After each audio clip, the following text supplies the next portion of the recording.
स्वप्निल जी आपके पास आते हैं उससे पहले जरा शशिकांत जी यहीं पर एक नोट आप अपना भी रखिए।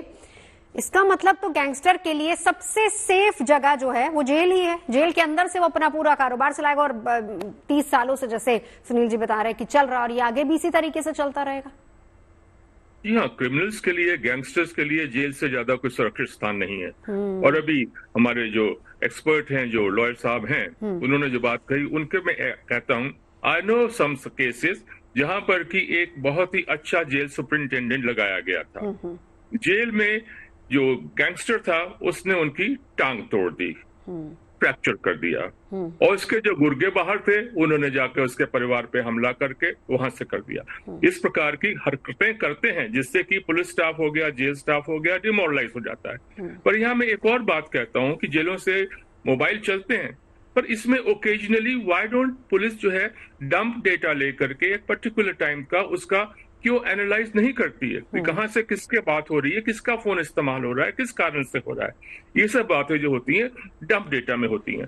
तो बहुत सारे मुद्दे, बहुत सारे ऐसे पॉइंट्स हैं जो आपने इस डिस्कशन में निकल रहे हैं। आई एम श्योर की जो सही संस्थाएं हैं, सही जो कॉर्नर्स हैं, व्हाटएवर द प्लेसेस आर, वो they will take cognizance of it and they certainly try to set them right. Thank you. जी जी, लौटती हूँ सर आपके पास। एक बार स्वप्निल जब आपके पास आते हुए पीके जैन साहब ने एक और मुद्दा उठाया है, वो ये है कि क्या वाकई इसके पीछे लॉरेंस है या नहीं, या वो खुद को लाइमलाइट में लाने के लिए उसने इसकी जिम्मेदारी ली है।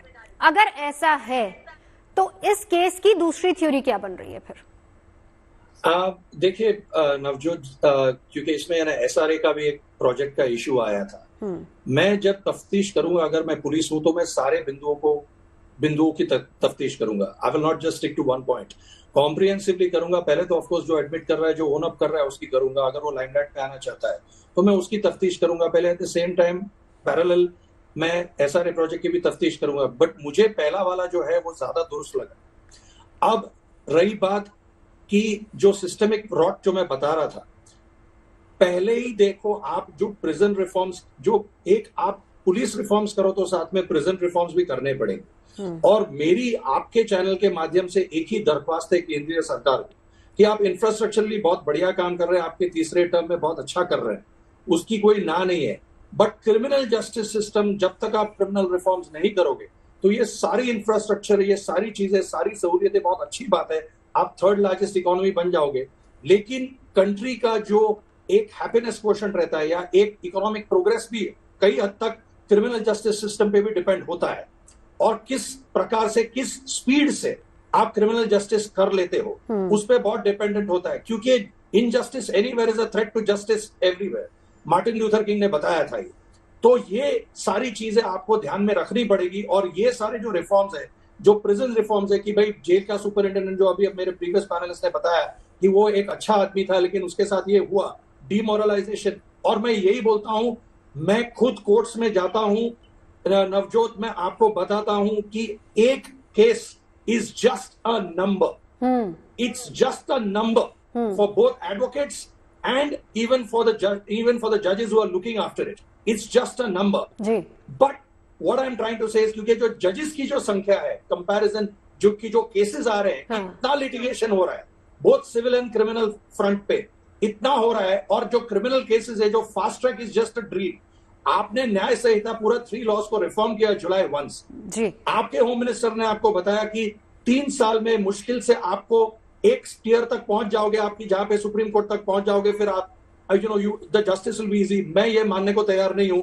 ये एक थियरी है। Academically a lot of things is not to be blamed only on the police but even on us lawyers। ठीक है, यानी प्रैक्टिकली एक मजबूरी लॉयर्स की भी है और एक मजबूरी पुलिस की भी है और एक मजबूरी जेल रिफॉर्म्स को लेकर भी। पीके जैन साहब आपके पास आते हुए, मजबूरी नहीं है नवजोत, हमारी मजबूरी नहीं है। हाँ। हमारी आदत है, हमारी मजबूरी नहीं है। हम लोग केस को लंबा करते हैं जब हम हारने वाले होते। ठीक है, आपकी आदत है जी।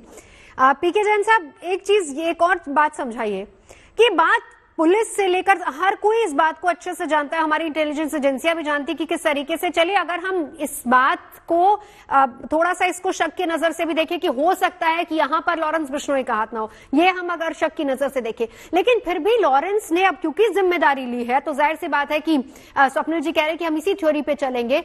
अभी तक लॉरेंस का खौफ खत्म क्यों नहीं हो रहा है? मर्डर पे मर्डर वो किया जा रहा है, धमकी वो दिया जा रहा है। आज की तारीख में हालत ये हो गई है कि बड़े फिल्म स्टार्स खुद खौफ खाने लगे हैं इससे।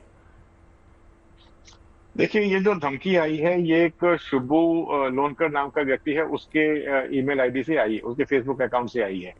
तो अब आपने शुभू को पकड़ लिया, शुभू अभी फरार है, उसके 2 भाइयों को आपने पकड़ लिया, वो भाइयों से भी इंटेरोगेशन किया जाएगा, शुभू की लोकेशन तक पहुंचेंगे। शुभू का लॉरेंस के साथ में जो रिश्ता है वो इसी साल के फरवरी में उसके भाई का पता चला कि उसका लॉरेंस के साथ में कुछ उठना बैठना, उनकी कुछ बातें हुई हैं, कुछ इंटरनेशनल नंबर से कॉल हुई है। अब इसी बेसिस पे आप एक व्यक्ति विशेष को प्रोसिक्यूट नहीं कर सकते। मैंने जैसे थोड़ी देर पहले बोला था कि लॉरेंस ने धमकी दी, वहां तक पहुंचना, उसको एस्टेब्लिश करना टेक्निकली ये पुलिस की मजबूरी है। जब तक वो उसको एस्टेब्लिश नहीं करेंगे तब तक कोई भी कोर्ट इस चीज का संज्ञान नहीं लेगी, इसके ऊपर कोई कार्रवाई नहीं होगी या उसको छोड़ दिया जाएगा।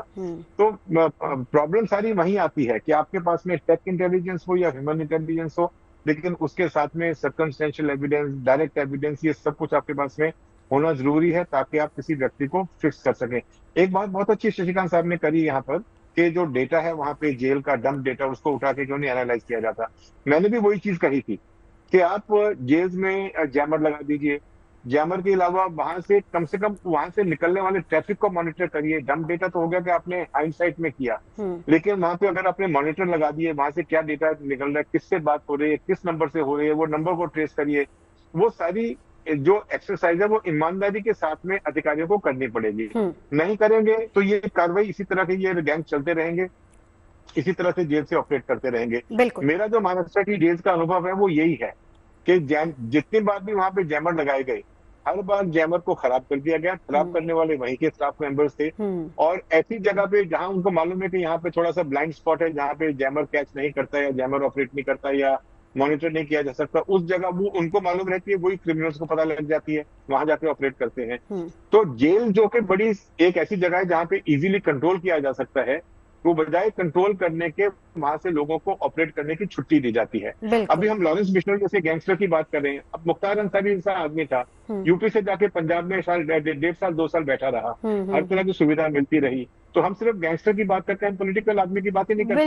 बिल्कुल। ये सिर्फ हमारा सिस्टम ही रोटन है। कहीं ना कहीं सिस्टम इतना खराब हो चुका है कि आप एक व्यक्ति को जब आप अच्छा, जेलों के लिए क्या है, जो उसको बेचारे को अपनी जॉब भी बचानी है, उसको अपनी फैमिली भी देखनी है, बार बदली भी नहीं होनी है, उसको सस्पेंड भी नहीं होना। आप आज अगर मैं आपको बता सकता हूँ नवजोत जी कि अगर किसी सरकारी अधिकारी को आपको सस्पेंड करना है तो आधे घंटे की बात है। आप उसको क्या मेमो देंगे, क्या सस्पेंड कर देंगे, कितना ईमानदार आदमी है, उसको बेचारे को पीसना। सर वक्त की कमी है, बिल्कुल